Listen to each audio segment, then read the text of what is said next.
दोस्तों, इस दुनिया में बहुत से ऐसे लोग हैं जो अपने सपनों को छोड़ देते हैं। बहुत ही ज़्यादा प्रयास करने के बावजूद भी सफलता नहीं मिलती तो मन में हार मानने का विचार आता है। हम अपना उत्साह खो देते हैं। हर दिशा में ना ही उम्मीद दिखाई देती है, कुछ भी पॉजिटिव नज़र नहीं आता। लगता है कि हार मान लें। यदि आप भी ऐसा सोच रहे हैं तो मैं कहूँगी नेवर गिव अप। फिर भी दोस्तों, आप हार मान चुके हैं और आपको लगता है कि आप आगे कुछ भी नहीं कर पाएंगे, तो एक बार आप इस मेरी कहानी को पूरा ज़रूर सुनिएगा। आपको नई उम्मीद और हार ना मानने की ताकत मिलेगी। तो दोस्तों, इस कहानी को पढ़ने का फैसला आपने कर लिया है, इसका मतलब है कि आप में अभी भी हार नहीं मानी है। आप एक और प्रयास कर सकते हो। दोस्तों, आप अपने अंदर झांके देखिए, अपने अंदर शक्ति मौजूद है, उसे पहचानो, उसे अपने शरीर से बाहर निकालो। आप जो भी करना चाहते हो उसे कर सकते हो। एक विजेता बनना कोई मुश्किल काम नहीं है। हर व्यक्ति एक विजेता है।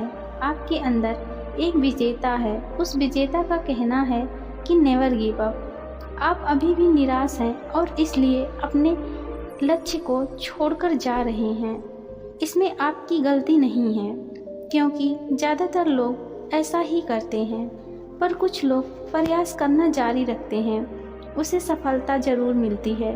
चाहे रास्ते में कितनी भी परेशानी क्यों ना आए, मंजिल उसी को मिलती है जो कभी भी हार नहीं मानता। जब आपने सपना देखा ही है तो उसे साकार करने के लिए आगे बढ़ें। अब क्या हुआ, हमारी सबसे बड़ी कमजोरी हार मानकर बैठ जाना है, जबकि सफल होने का सबसे बड़ा कारण सतत प्रयास करना है। दोस्तों, आपके इरादे बुलंद होने चाहिए।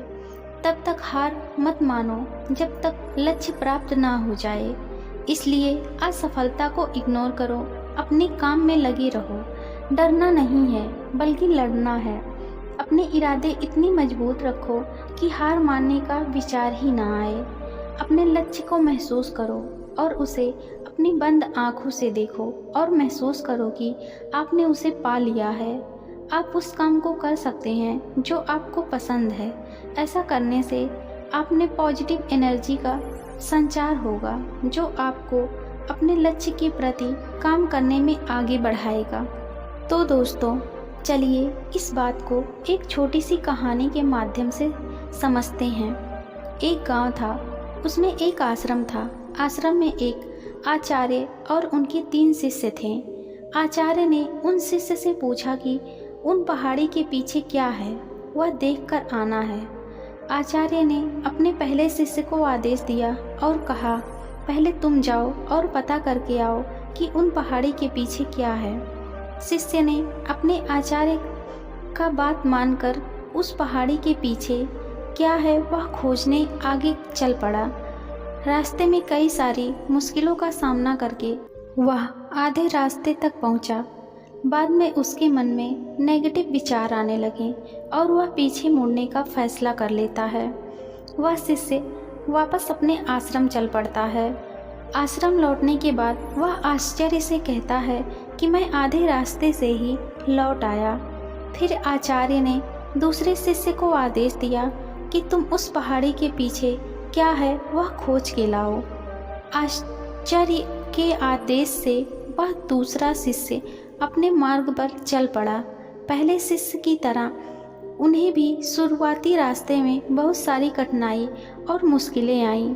फिर भी वह आगे बढ़ा, लेकिन चलते चलते वह थक गया और मन में सोचने लगा कि अब कितना दूर है, यह अब मुझसे चला नहीं जाता, मैं क्या करूं। उसके मन में भी नेगेटिव विचार आने लगे और उसने भी गिव अप कर दिया। अंत में आचार्य ने अपने तीसरे शिष्य को आदेश दिया और कहा कि अब तुम जाओ और पता करके आओ कि उस पहाड़ी के पीछे क्या है। वह शिष्य तुरंत ही आदेश मानकर अपने मार्ग पर चल पड़ा। मार्ग में आने वाली बाधा और मुश्किलों के बाद भी वह आगे बढ़ता रहा। वह चलते चलते थक भी जाता, फिर भी वह आगे बढ़ता रहा। जब भी वह थक जाए तो थोड़ा आराम कर लेता था। वह सोचता कि अब थोड़ी ही दूर है। मुझे हार नहीं मानना है, मुझे बस चलते रहना है। ऐसे सकारात्मक सोच के साथ वह आगे बढ़ता रहा और उसे वह पहाड़ दिख गया। वह पहाड़ इतना बड़ा था कि वह आसानी से उस पर चढ़ नहीं सकता था। फिर भी उसने हार नहीं मानी और वह पहाड़ चढ़ गया और उसने पहाड़ के पीछे वो नज़ारा देखा। वह मंत्रमुग्ध हो गया। वह वापस आने अपने आश्रम की ओर चल पड़ा। दोस्तों, क्या आप वही गलती तो नहीं कर रहे हैं जो पहले 2 शिष्य ने की थी? बहुत से लोग हैं जिन्होंने सफलता के इतने करीब होने पर हार मान ली। क्या आप भी तो ऐसा नहीं कर रहे हैं? लोग परिस्थिति और प्रॉब्लम से डर जाते हैं और अपना कदम पीछे खींच लेते हैं, लेकिन आपको ऐसा नहीं करना है। हार मानने का कोई फ़ायदा नहीं है। सिर्फ जीत पर फोकस करो और फिर से कोशिश करो और हर बार ऐसा करते रहो जब तक आप जीत ना जाओ। तो अभी भी आपको देर नहीं हुई है। अपने सपने को साकार करने के लिए एक्शन प्लान बनाओ और नेवर गिव अप एटीट्यूड अपनाओ। तो दोस्तों, उम्मीद करती हूँ आप लोगों को ये कहानी पसंद आई होगी। Thank you. Please like, comment, share and subscribe. Thank you.